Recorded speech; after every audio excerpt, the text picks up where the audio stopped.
This morning's reading is taken from Acts 7, Stephen's speech to the Sanhedrin.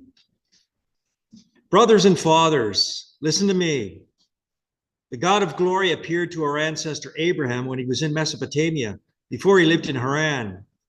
And he said to him, leave your country and your relatives and go to the land that I will show you. Then he left the country of the Chaldeans and settled in Haran. After his father died, God had him move from there to this country in which you are now living.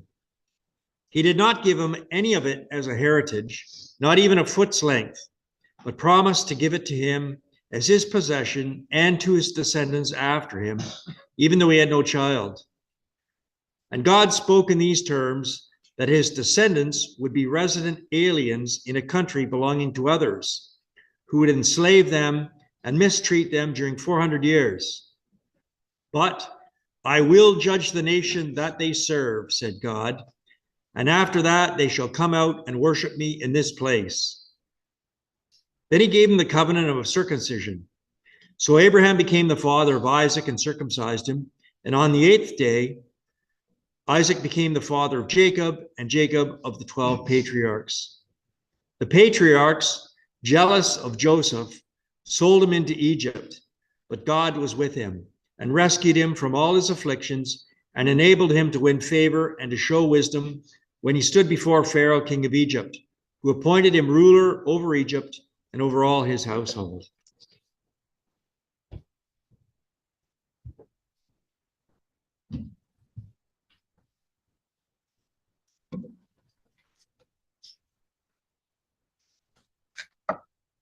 Well, good morning.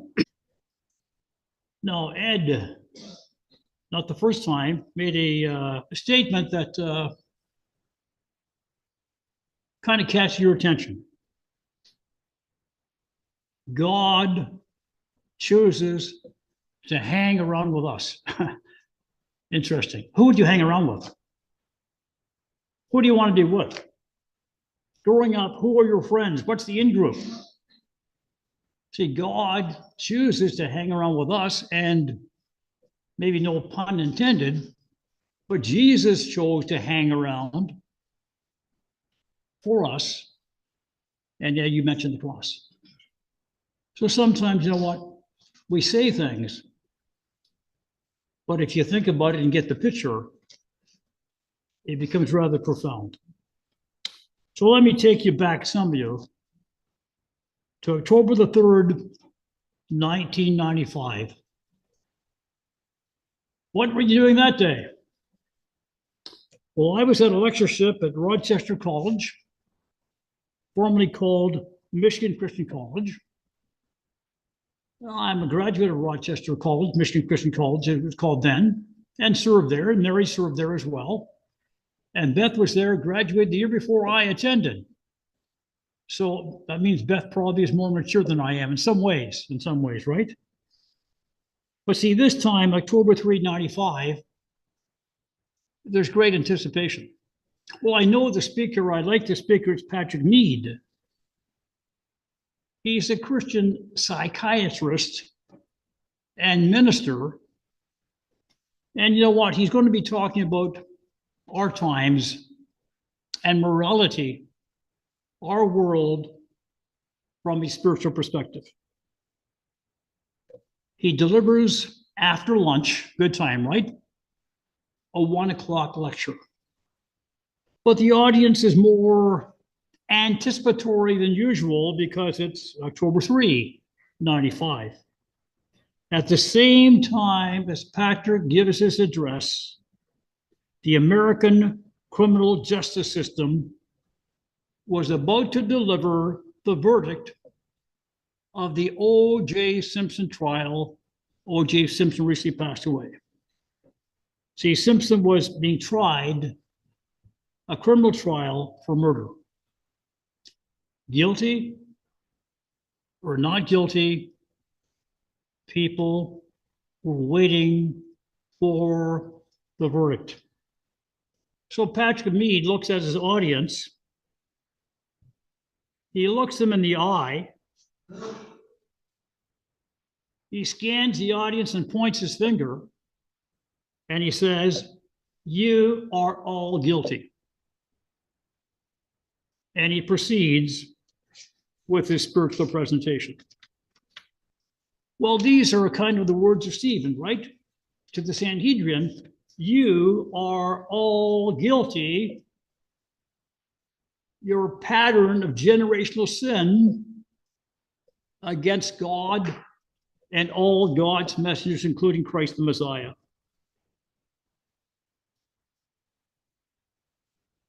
Michelangelo. Anyone been to the Sistine Chapel in Rome, the Vatican? Been to the Vatican several times, but the chapel twice. See, when you look up, they don't give you much time. Maybe they kick you out in 10 minutes, but you see the main painting in the chapel, the creation of Adam. And you see what is supposed to be God stretching out his hand toward his creation, Adam, and their fingers are just barely touching as they reach for each other. Now, I read or saw recently a modernistic version of the creation of Adam from the Sistine Chapel. Well, it wasn't Adam. On the receiving end, it was Donald Trump. And Donald Trump was reaching out to God, offering a $59.99 US Trump Bible. Interesting. And Donald Trump says about his Trump Bible, it's very important. Very important to me. I want to have a lot of people have it. All Americans need a Bible in their homes, and I have many. It's my favorite book.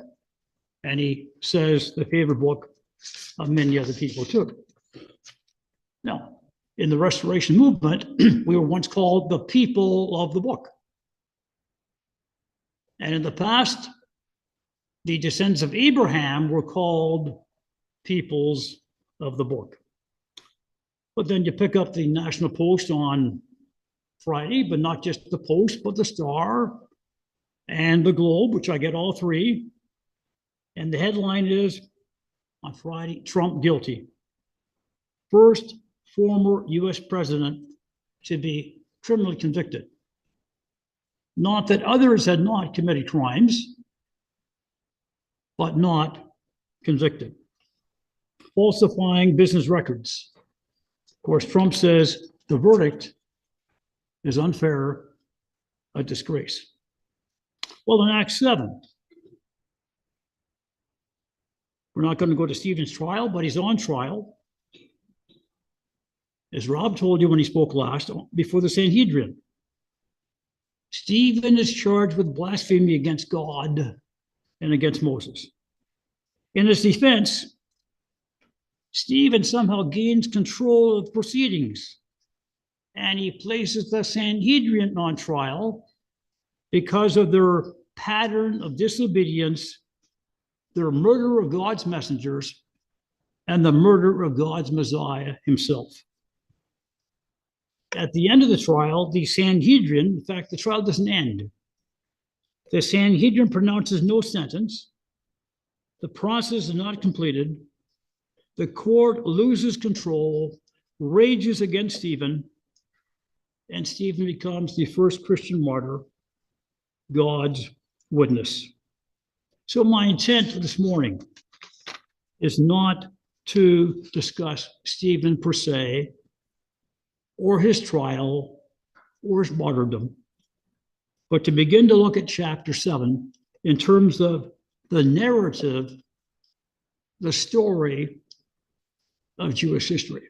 And in Bible class this morning, we looked at what we were taught. What was the content of teaching in Bible classes when we were children, when we were teenagers, and perhaps younger adults? Well, Oliver Cromwell, He was the Lord Protector of England. And speaking of his son Richard, his education, he says, I would have Richard learn a little history. And as a historian, I guess I would like my students to know a little history. And in churches, we need to understand some biblical history and some church history. As we go through the book of Acts, we're getting the formative church history in terms of the life of Jesus Christ and the people who responded to Jesus Christ in the first century. So Stephen makes a defense before the Sanhedrin, the Supreme Court.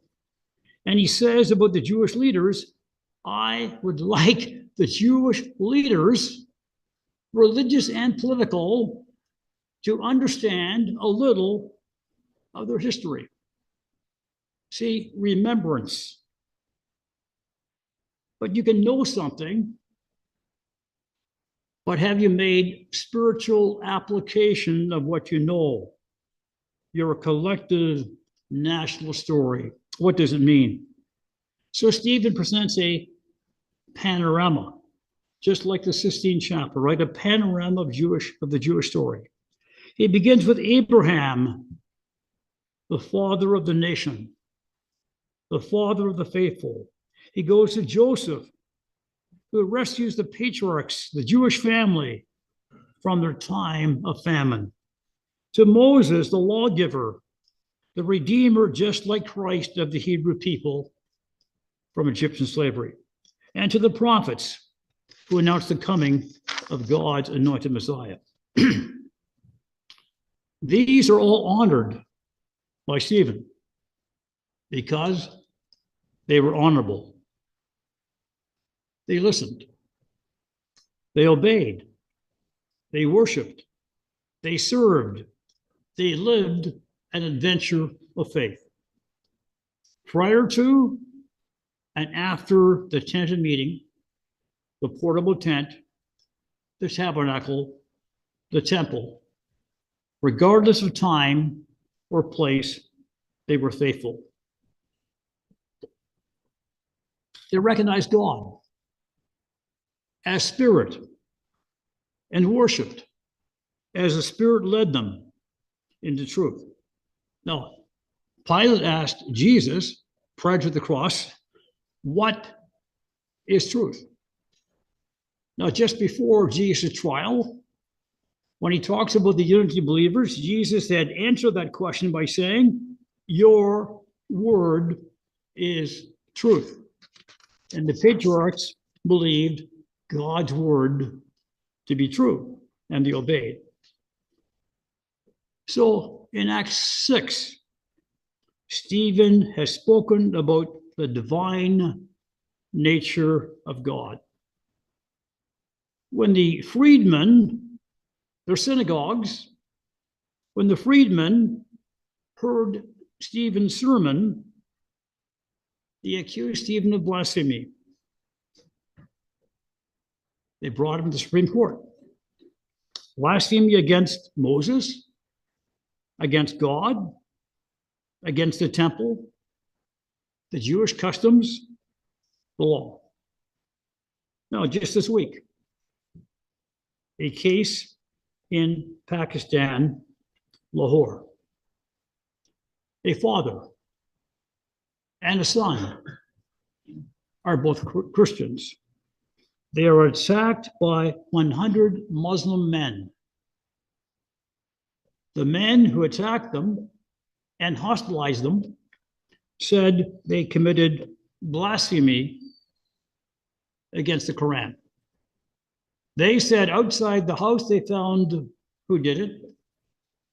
Some burnt pages of the Quran, their holy book. So they set the house on fire and the father's shoemaking factory on fire.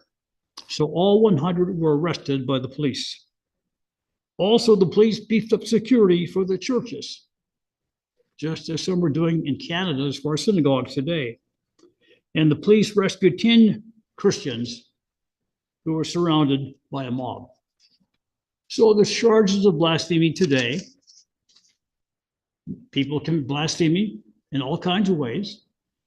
We mentioned last time that in Quebec, the word tabernacle is a curse word, a profound curse word, because you're swearing against a holy place or a holy thing. So Stephen makes a response. He says in verse 2 of chapter 7, God is the God of glory. That's what we talked about in chapter 6. Psalm 29, verse 2. The glory due God's name. The splendor of God's holiness. See, Stephen is saying God is transcendent. God is power. God whose presence governs time and space. God fills the creative order with his eternal nature. So in verse 2 beginning, God makes a call to Abraham. See, this becomes the foundational event in Jewish history. God reveals himself.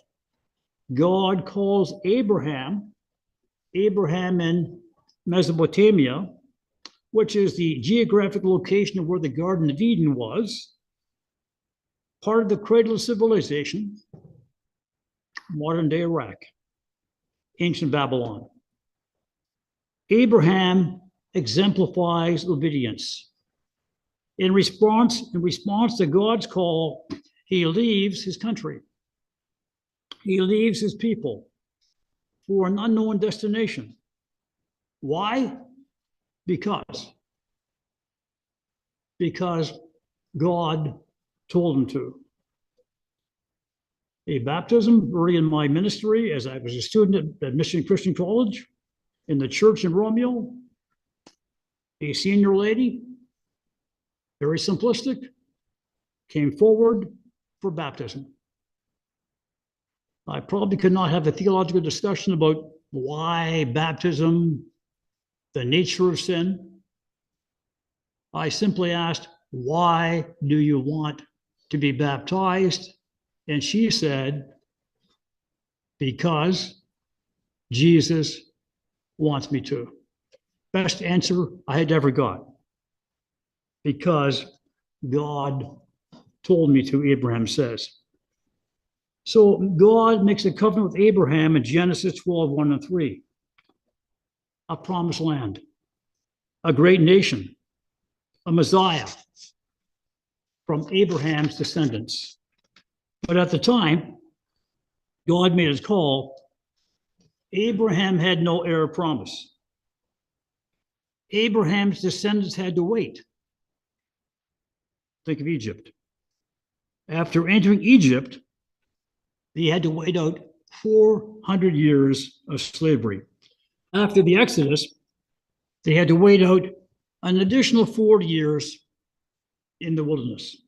And as we said in the Bible class this morning, the journey from Egypt to Canaan, the promised land, if you go by what was considered then a day's journey, it would take 11 days to make the journey. But of course, they went in circles, didn't they? They wandered in the wilderness for 40 years until they began to trust God and get it right. They wandered, they were slaves because of disobedience and unbelief. Can you think of our world? If we wander, if we're off course, if we're confused, if history's topsy-turvy, is it because of our collective disobedience and unbelief to the will of God? How long are we willing to wait for the fulfillment of God's promises? So Paul says, 1 Corinthians 4, verse 5, judge nothing before the appointed time. Wait till the Lord comes. Then each will receive his praise his reward from God. So, from our finite perspective, instant gratification takes too long. We're not willing to wait. Now, Abraham did receive the cultural rite, the covenant of circumcision. He was circumcised at the age of 99. Of course, his son, a promise, was born when he was 100.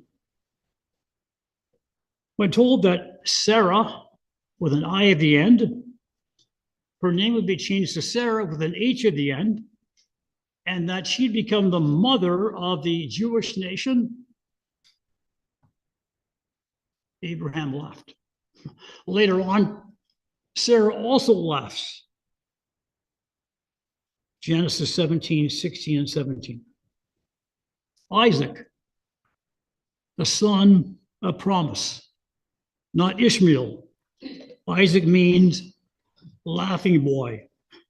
He was circumcised at 8 days old, as was Jesus when Jesus was circumcised at the temple and blessed by Simeon in Luke, the 2nd chapter. Circumcision was an outward cultural mark of Jewish identity and God's care and promise.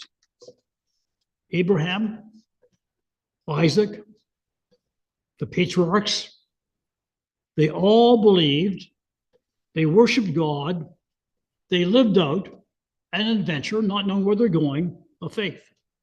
But as Hebrews 11, verse 1 says, being sure of what they hoped for, being certain of what they did not yet see. Look at a second story. Besides Abraham, there's Joseph. And another time we'll look at Moses. Joseph, it says, in the place of God, verses 9 to 16. In fulfillment of the promise to Abraham, it's delayed. As it is delayed, the patriarchs, out of jealousy, sold Joseph into slavery. Irony. They sell Joseph into slavery. They themselves become slaves for 400 years in Egypt. Joseph is betrayed by his very own brothers. But Joseph rescues his brothers and is blessed by God with wisdom. The Pharaoh in Egypt recognizes Joseph's character, his wisdom, his sense of vision, his leadership. Where do you get that? A blessing from God. And the Pharaoh appoints Joseph as the prime minister of Egypt. We elect prime ministers, other leaders, but they're not all appointed by God. He's also the overseer of the royal palace. He's the CEO, the chief administrator during a time of worldwide crisis. So, in a time of international crisis, Providence was with us, as luck would have it. You hear that? Providence was with us, as luck would have it. Is that a contradiction? If I believe in God's providential care, there's no such thing as luck. Luck is happenstance, the chances, right? The chances. Christians do not believe or place faith in luck. We have faith in the providential care of God. God's providence is with Joseph, with Egypt, with the patriarchs. Joseph prepares to save the nations from a multi-year famine calamity. Joseph's family comes to Egypt seeking only to purchase grain. However, something else happens. Joseph recognizes. Joseph receives his family. Joseph reveals his identity. He conducts his own Truth and Reconciliation Commission. He rescues his people from famine. He reunites all 75 family members in Egypt. He restores relationship. He redeems the covenant made with Abraham and Abraham's descendants, which includes Joseph's family. Is life fair? Sometimes people have been to the school of hard knocks, right? Is life fair? Joseph was rejected, enslaved, falsely accused, imprisoned, forgotten, abandoned by those he served. And he promised to remember him and assist him. Note Joseph's perspective in Genesis 50, 15 through 24.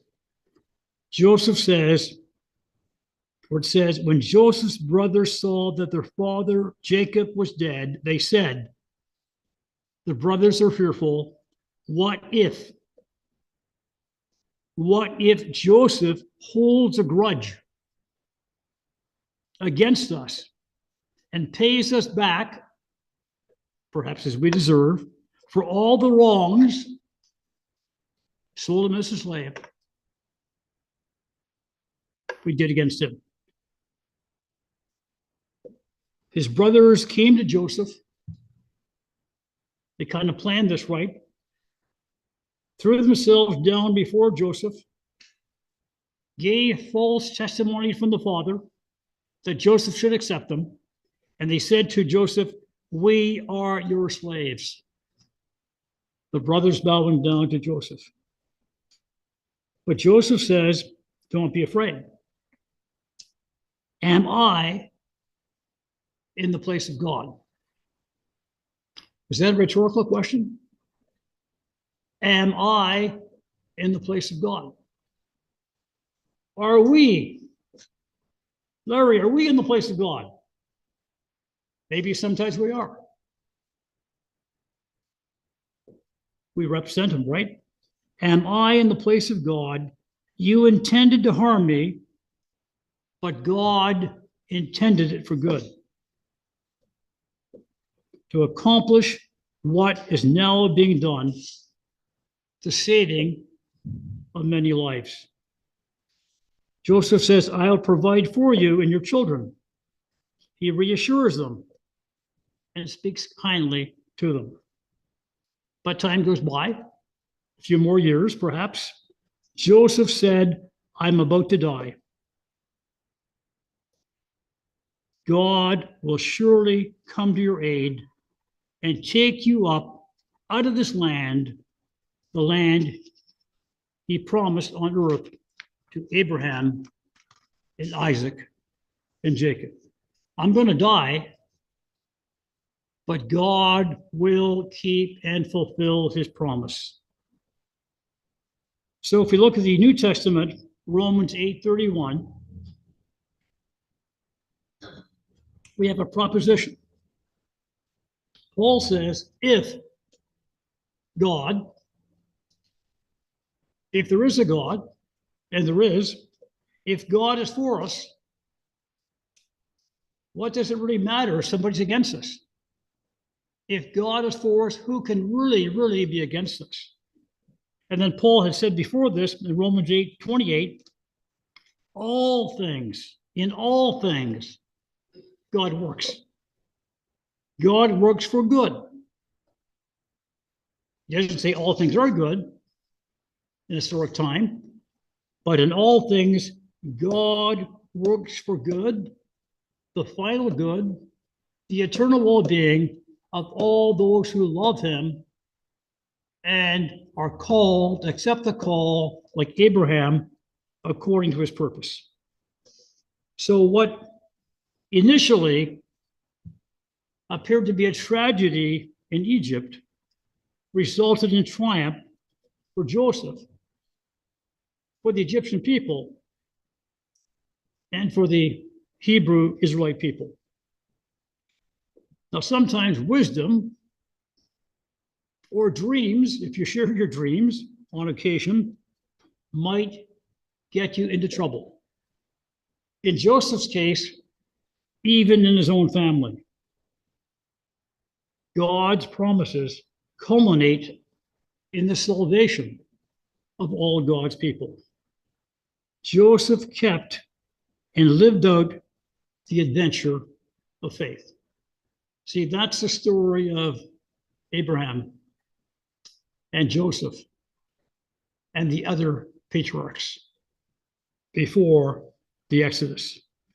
So like Joseph, and as Stephen tells us, also Abraham and Moses, like Joseph, am I in the place of God? God has placed us in historic time, in a particular place. Am I in God's place? Am I, like all the Old Testament characters we talked about, like the New Testament witnesses, am I God's witness? Am I God's representative as I present not just a spoken word, but Christ the living word? Am I God's witness, God's representative as I present and represent to people God, the Father of Jesus Christ, before the watching world? Are you in God's presence? Are you in the place of God? Are you called of God? Are you willing to act based upon what we know, the surety of faith, the certainty of faith that God has blessed us with?